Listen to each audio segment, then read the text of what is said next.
I've said this time and time again, to build a good team, synergy is important.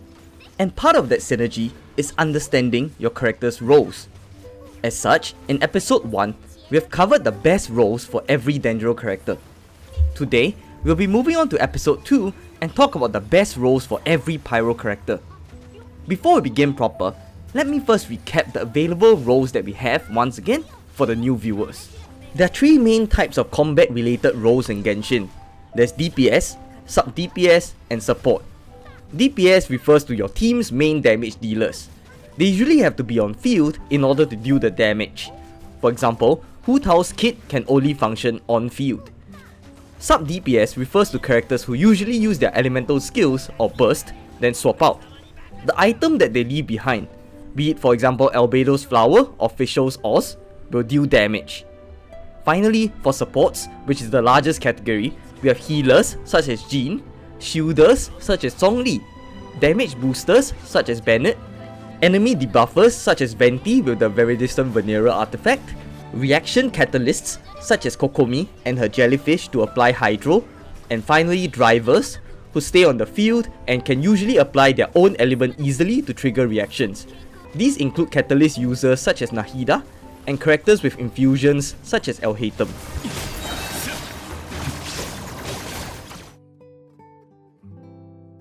For our very first Pyro character, with Ember. If you don't have constellations, she'll mainly be a main DPS as most of her kit, other than Baron Bunny, requires her on the field. That said, she definitely isn't a very good DPS. If you do get a Constellation 6 however, which increases the attack and movement speed of party members after using her burst, she can become a damage buffer for characters such as Hutao and Yoimiya. For the strongest DPS at release, we have Diluc. Diluc functions as a main DPS as well, as all of his skills only work on field. After using his elemental burst, he can also become a Pyro driver too, as his claymore becomes infused with Pyro. Diluc can hence work well with characters such as Xingqiu and Yelan to deal damage through Vaporize. For the third character, and leader of the Benny Adventure team, we have Bennett. Bennett is one of the most versatile Pyro characters in the game. His main role is as both a healer and a damage buffer. He can heal characters below 70% health and increase damage of characters in his burst range if they are above 70% health, or at all times in his burst if you have his Constellation 1.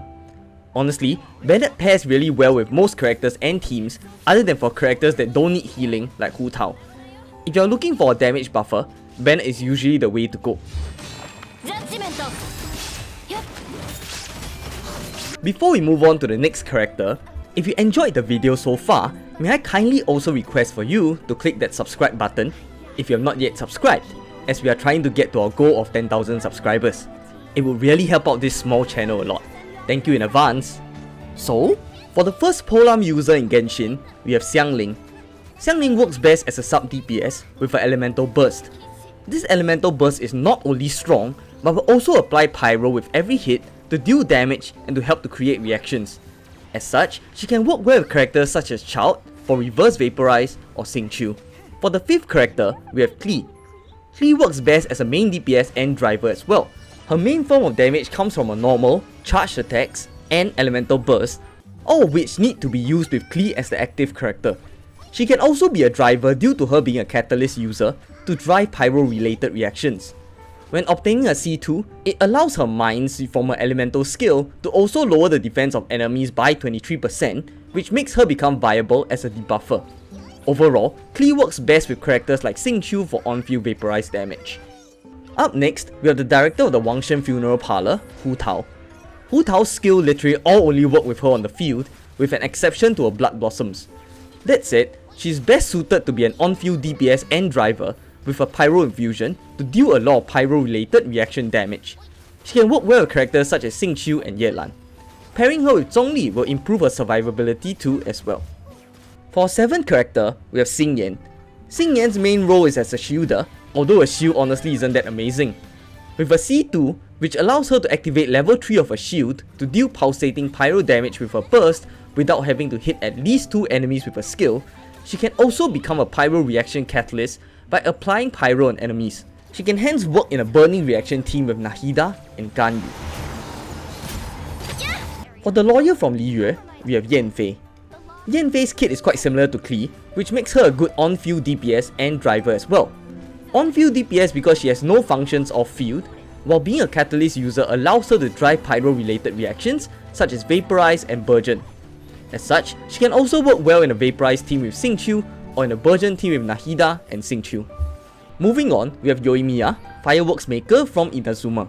Yoimiya's main role is also as an on-field DPS, as her main sources of damage comes from her normal attacks and elemental skill, which requires her to be on-field.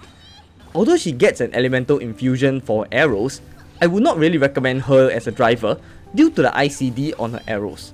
As such, using her in a mono pyro team with characters such as Bennett and Yunjing, or if you want some reactions with Xingqiu and Yelan, can work well too. For the next Inazuma character, we have Thoma. Thoma mainly works as a shielder and a reaction catalyst. With his elemental skill, he can create a shield to protect his teammates. With his burst, the shield now will shoot out Pyro every time a normal attack is used, which allows him to trigger Burgeon reactions easily. He can hence work well in teams where you want the Pyro resonance, such as with Yoimiya, or in Burgeon teams with characters such as Nahida and Xingqiu. For our 11th character, we have Dehya from Sumeru. Dehya is honestly a bit complicated, but generally, she can work well as a shielder, as her elemental skill transfers damage inflicted on her teammates to her and also grants them resistance to interruption.